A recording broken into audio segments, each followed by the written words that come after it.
حسن مطلق کا شاہد و مشہود بھی، علم و حکمت میں وہ غیر محدود بھی، ظاہراً امتیوں میں اٹھایا گیا، میں حشر سے کیوں ڈروں گا قاسم، میرا آقا ہے وہ، میرا مولا ہے وہ، ان کے دامن میں جنت بسائی گئی، ان کے ہاتھوں سے کوثر لٹایا گیا۔ آپ کا حسن و جمال، آپ کے حسن و جمال کی کیا کہنے۔ حضرت جابر بن سمرہ رضی اللہ تعالیٰ عنہ سے کسی نے پوچھا اکان وجہ رسول اللہ صلی اللہ علیہ وسلم مثل السیفی، کیا حضور کا چہرہ تلوار کی طرح روشن تھا؟ فرمایا واللہ لا، اللہ کی قسم نہیں، حضور کے حسن و جمال کی وضاحت کے لیے یہ مثال مناسب نہیں، واللہ لا، اللہ کی قسم نہیں، بل کان وجہ مثل الشمس والقمر، بلکہ آپ کا چہرہ آفتاب و مہتاب کی طرح روشن تھا۔ حضرت ثابت بن جمرہ رضی اللہ تعالیٰ عنہ روایت کرتے ہیں، فرماتے ہیں میں ایک رات کو گھر میں جا کر جبین نیاز کے تقدس کو اللہ کی بارگاہ میں جھکا دوں تاکہ انسانیت کو یہ پیغام ملے، وہ ایک سجدہ جسے تو گناہ سمجھتا ہے، وہ ایک سجدہ جسے تو گناہ سمجھتا ہے، ہزاروں سجدوں سے دیتا ہے آدمی کو نجات۔ کسی نے یوں کہا تھا نشان سجود تیری جبین پر ہوا تو کیا، نشان سجود تیری جبین پر ہوا تو کیا، کوئی ایسا سجدہ کر کے زمین میں نشان رہے۔ تو حضرت جابر بن سمرہ فرماتے ہیں میں گھر سے نکلا تاکہ میں مسجد کی دہلیز پر جبین نیاز کے تقدس کو اللہ کی بارگاہ میں جھکا دوں، کہتے ہیں میں مسجد کی سرزمین کی طرف بڑھتا چلا گیا۔ جب میں مسجد میں پہنچا میں کیا دیکھتا ہوں، زمانہ سو رہا ہے، آمنہ کا لال اللہ کے سامنے مسجد میں بیٹھا رو رہا ہے، زمانہ سو رہا ہے، نبیوں کا نبی جاگ رہا ہے، اللہ کے سامنے رو رہا ہے۔ کہتے ہیں جب پیغمبر نے میرے قدموں کی آہٹ کو محسوس کیا تو میری جانب مڑ کے دیکھا، میں کیا دیکھتا ہوں کہ والضحیٰ کے چہرے پر واللیل کی زلفیں سایہ قدم تھی، محبوب نے والضحیٰ کے چہرے سے واللیل کی زلفوں کو ہٹایا، مجھے یوں محسوس ہوا جیسے بادل سے چاند نکل آیا۔ محبوب نے میری طرف دیکھا، میرے عشق و محبت کے جذبات قابو میں نہ رہے، میں نے کہا چاند کو اپنی تابانیوں پر، چاند کو اپنی زو فشانیوں پر، چاند کو اپنی نورانیت پر بڑا ناز ہے، آج میں دیکھوں تو صحیح آمنہ کے لال کے حسن کے سامنے چاند کا حسن کیسا ہے۔ کہتے ہیں میں نے موازنہ شروع کر دیا تاکہ میں دیکھوں پیغمبر کے حسن کے سامنے چاند کا حسن کیسا ہے۔ کہتے ہیں میں نے ادھر دیکھا، میں نے ادھر دیکھا، میں نے اسے دیکھا، میں نے اسے دیکھا، میں نے یہاں دیکھا، میں نے وہاں دیکھا، میں نے ایک بار نہیں بار بار دیکھا، 100 بار دیکھا، لیکن میرے اندر سے میرے ضمیر نے آواز دی فَإِذَا هُوَ كَانَ أَحْسَنُ إِذِّ مِنَ الْقَمَرِ آمنہ کا لال محبوب رب ذوالجلال صاحب الحسن والکمال اس چاند سے کہیں درجے حسین ہے۔ پھر کسی شاعر نے جابر بن سمرہ رضی اللہ تعالیٰ عنہ کے ان جذبات عشق و محبت کی احساسات کو یوں الفاظ دیے، چاند سے تشبیہ دینا بھلا یہ بھی کوئی انصاف ہے، چاند سے تشبیہ دینا بھلا یہ بھی کوئی انصاف ہے، چاند کے منہ پہ چھائیاں آقا کا چہرہ صاف ہے۔ معلوم ہوا نبی کا حسن و جمال، نبی کا حسن و جمال سب سے بڑھ کر، جب حسن و جمال سب سے بڑھ کر تو پھر حضور سے محبت بھی سب سے بڑھ کر ہونی چاہیے۔ چنانچہ حضور اکرم صلی اللہ علیہ وسلم مکہ سے ہجرت کر کے مدینہ تشریف لائے، آپ نے یثرب کی سرزمین پر قدم رکھا تو وہاں پر مدینہ کی چھوٹی چھوٹی بچیوں نے محبوب کو استقبالیہ دیا۔ چھوٹی چھوٹی بچیاں محبوب کو دیکھ کر یوں فرما رہی تھی طلع البدر علینا من ثنیات الوداع والشکر علینا ما دعا للہ دائن. نبی کے حسن و جمال پر ایک نکتہ آپ کی توجہ کی نظر کرتا ہوں. وہ چھوٹی چھوٹی بچیاں پیغمبر کے بارے میں کہتی ہیں طلع البدر علینا من ثنیات الوداع. ودا کی گھاٹیوں سے ہم پر بدر طلوع ہو گیا. علماء عربیت سر پکڑ کے بیٹھ گئے, ورقہ حیرت میں ڈوب گئے. وجہ کیا ہے؟ چھوٹی چھوٹی بچیوں نے پیغمبر کو بدر کہا ہے. اگر عربی میں چاند کو بدر کہتے ہیں تو پھر عربی میں چاند کو قمر بھی کہتے ہیں.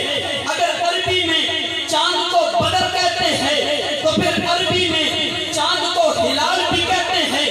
چھوٹی چھوٹی بچیوں نے محبوب کو قمر نہیں کہا, چھوٹی چھوٹی بچیوں نے محبوب کو ہلال نہیں کہا بلکہ بدر کہا. علماء عربیت فرماتے ہیں جب چاند طلوع ہوتا ہے پھر اسے عربی میں ہلال کہتے ہیں. جب چند تاریخیں آگے بڑھتا ہے پھر عربی میں اسے قمر کہتے ہیں. جب چاند بڑھتا ہوا 14ویں رات کی چاند میں داخل ہوتا ہے, 14ویں رات کی چاندنی جب ظاہر ہوتی ہے اسے عربی میں بدر کہتے ہیں. گویا کہ معلوم ہوا جب چاند اپنا نور مکمل کر لیتا ہے اسے بدر کہتے ہیں. جب صبح افشانیاں مکمل پا لیتا ہے اسے بدر کہتے ہیں. جب اپنی تابانیوں کو تکمیل دے دیتا ہے اسے بدر کہتے ہیں. جب چاند اپنے نور کو اتمام تک لے جاتا ہے اسے بدر کہتے ہیں. یہ چھوٹی چھوٹی بچیوں نے ابھی فہم و فراست کی انتہاؤں کو نہیں چھوا. ان چھوٹی چھوٹی بچیوں نے ابھی فہم و فراست کی دہلیز کو نہیں ہاتھ لگایا. ابھی چھوٹی چھوٹی بچیوں نے عقل و شعور کی انتہاؤں کو نہیں چھوا. لیکن اللہ نے اپنے محبوب کا حسن واضح ہی اتنا کر دیا تھا جب ان بچیوں کی نگاہ محمد مصطفیٰ احمد مجتبیٰ حبیب کبریاء فخر الانبیاء سید الورا شمس الضحیٰ بدر الدجا رہبر و رہنما لا یمکن الثناء بلغ العلا کشف الدجا امن قلال محبوب رب ذوالجلال صاحب الحسن والکمال صلی اللہ علیہ وسلم کے چہرے پر نبوت کے جھلکتے ہوئے نور پر پڑی. وہ بچیوں سے بے ساختہ زبان سے یہ جملہ نکلا طلع البدر علینا, ہم پر بدر طلوع ہو گیا. بچیوں نے بتا دیا جس طرح چاند اپنی تابانیوں میں افشانیوں میں نورانیت میں تکبیر میں انتہا کو پہنچتا ہے اس میں کوئی کمی نہیں. پھر مصطفیٰ کے چہرے کی نورانیت میں بھی کوئی کمی نہیں ہے. جسے کسی نے یوں کہا حسن کائنات جب پھیلی تو لامحدود تھی, حسن کائنات جب پھیلی تو لامحدود تھی, جب سمٹی تو تیرا نام بن کے رہ گئی. بتلا دیا پیغمبر کا حسن و جمال جب سب سے بڑھ کر پھر محبت بھی سب سے بڑھ کر. کسی نے یوں کہا نازاں ہے جس میں حسن وہ حسن رسول ہے, نازاں ہے جس میں حسن وہ حسن رسول ہے. یہ کہکشاں تو آپ کے قدموں کی دھول ہے. اے روان شوق یہاں سر پر چلو, طیبہ کے راستے کا تو کانٹا بھی پھول ہے. کسی نے یوں کہا چہرہ ہے کہ انوار دو عالم کا صحیفہ, چہرہ ہے کہ انوار دو عالم کا صحیفہ.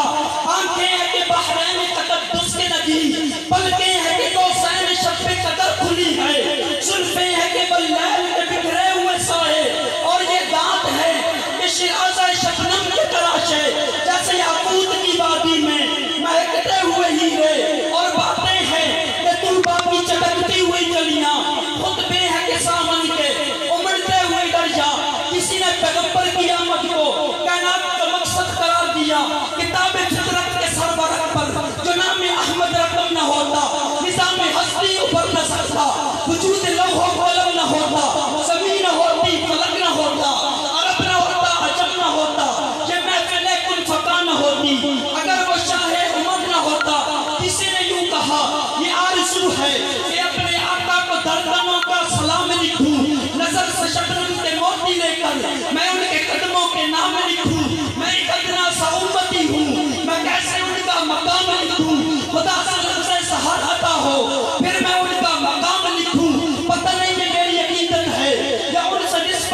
سلسلہ ہے کہ روزہ نہ جب تک دیکھ پاؤں بہشت میں نہ تمام لکھوں.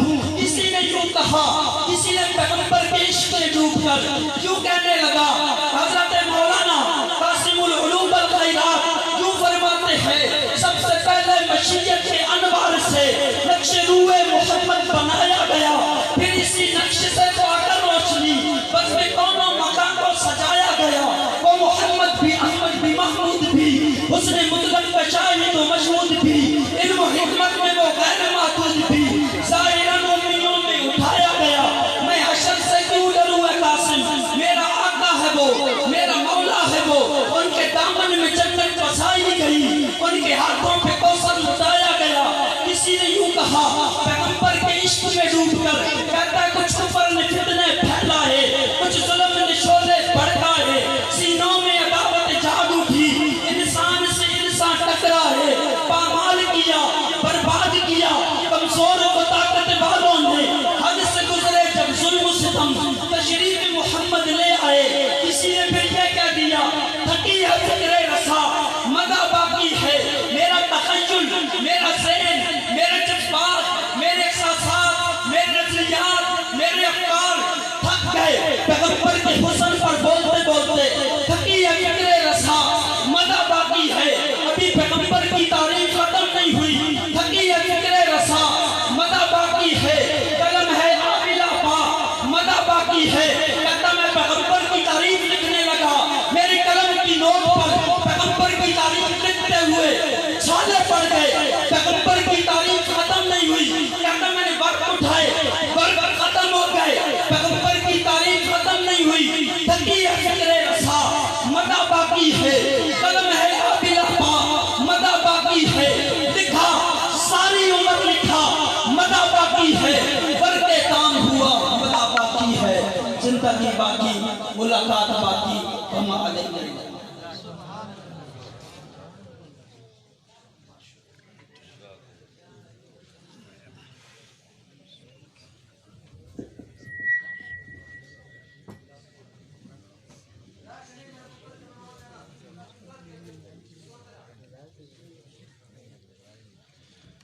جی یہ جو بھائی ہمارے اس طرف بیٹھے ہیں, ان سے درخواست ہے کہ سامنے جگہ کافی ہے, وہاں پہ تشریف لائیں تاکہ جو پہلے سے دوسرے دوست احباب آ رہے ہیں ان کو جگہ مل سکے. باقی آپ ساتھیوں سے بھی گزارش ہے تھوڑا سا قریب آئیں.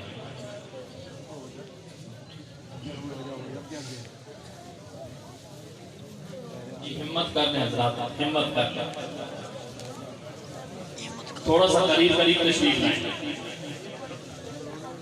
جزاکم اللہ خیر.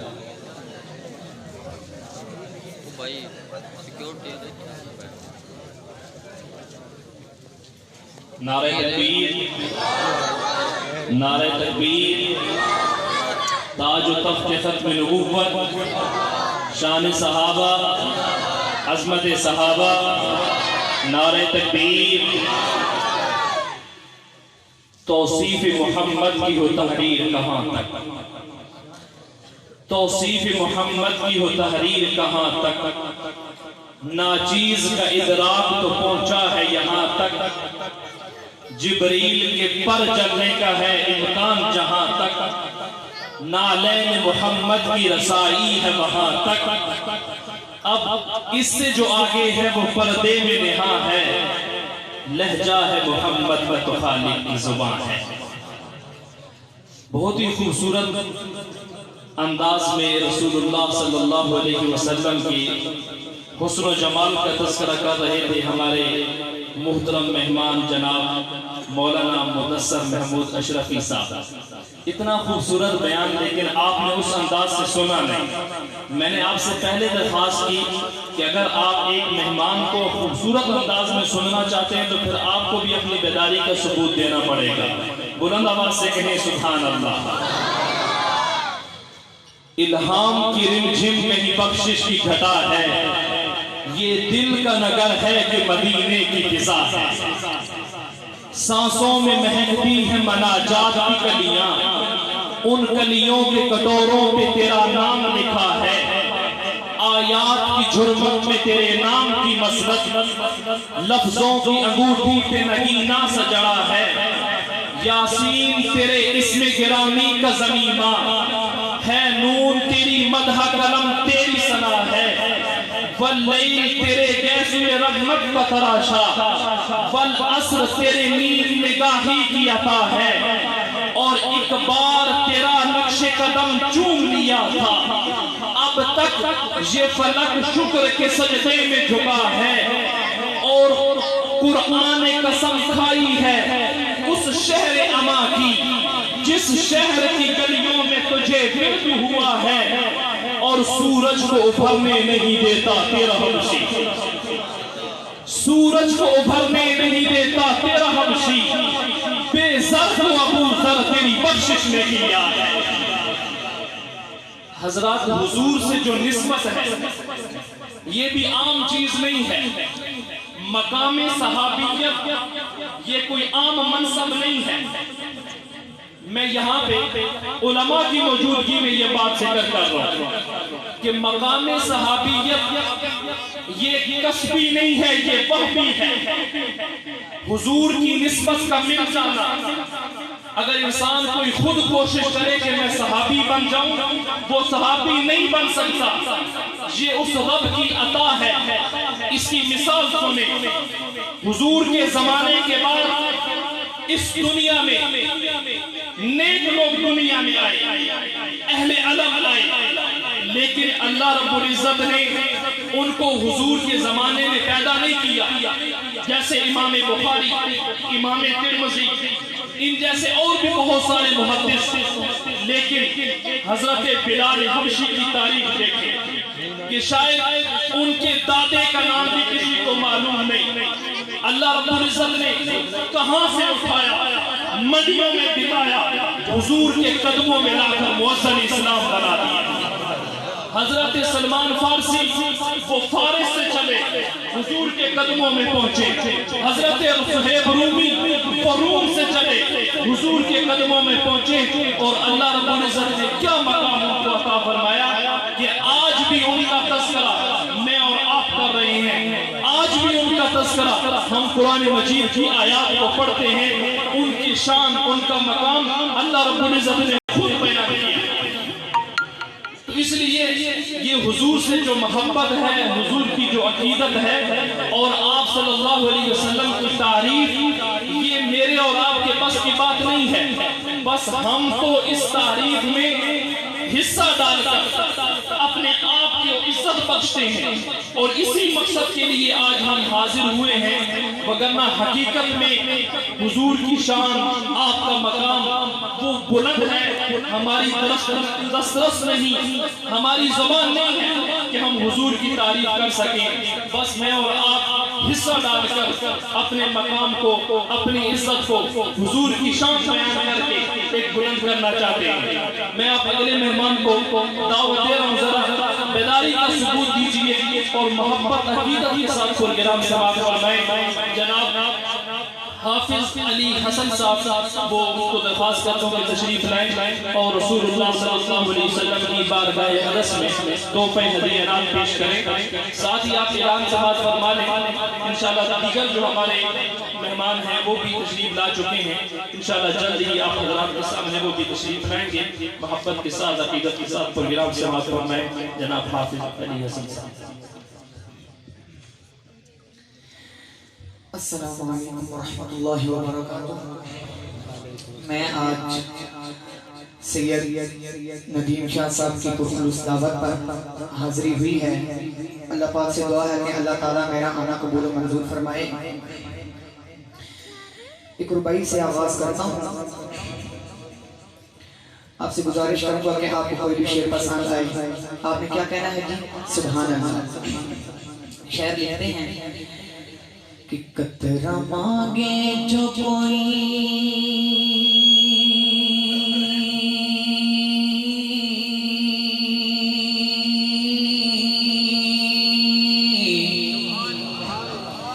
قطرہ مانگے جو کوئی تو اسے دریا دے دے، قطرہ مانگے جو کوئی تو اسے دریا دے دے میرے مولا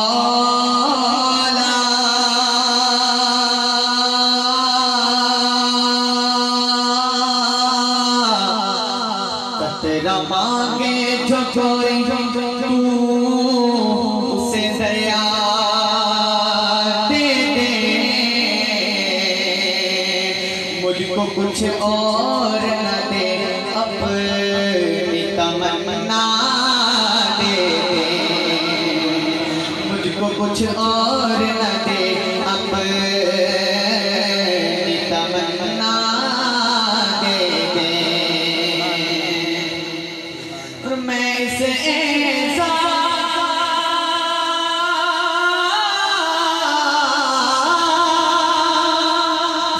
قابل تو نہیں ہوں لیکن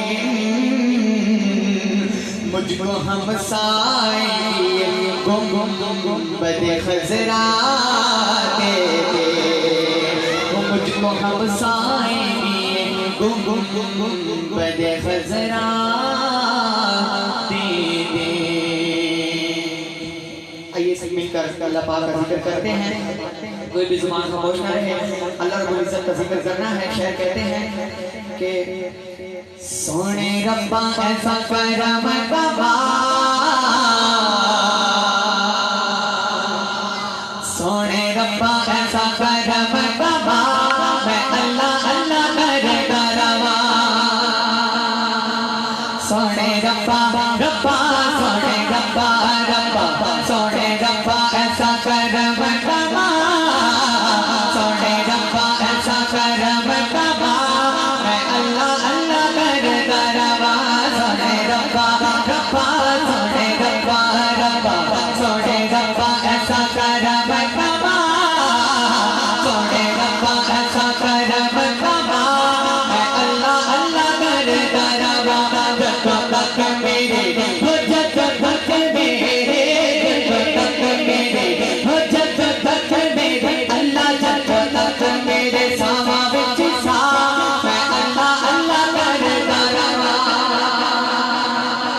آپ نے کہنا ہے میں اللہ اللہ کرتا رہا کیا کہنا ہے جی میں اللہ اللہ کرتا رہا سونے ربا ربا سونے ربا ربا سونے ربا ایسا کرم بابا سونے ربا ایسا کرم بابا میں اللہ اللہ کرتا رہا میں اللہ اللہ کرتا رہا جب تک میرے ہو جب تک میرے جب تک میرے ہو جب تک میرے اللہ جب تک میرے ساما وچ سا میں اللہ اللہ کرتا رہا میں اللہ اللہ کرتا رہا نعرہ تیرے نام گانا گاتا جگ سارا ہے نعرہ تیرے نام گانا گاتا جگ سارا ہے سارے جگ والے آنا تیرا ہی سہارا ہے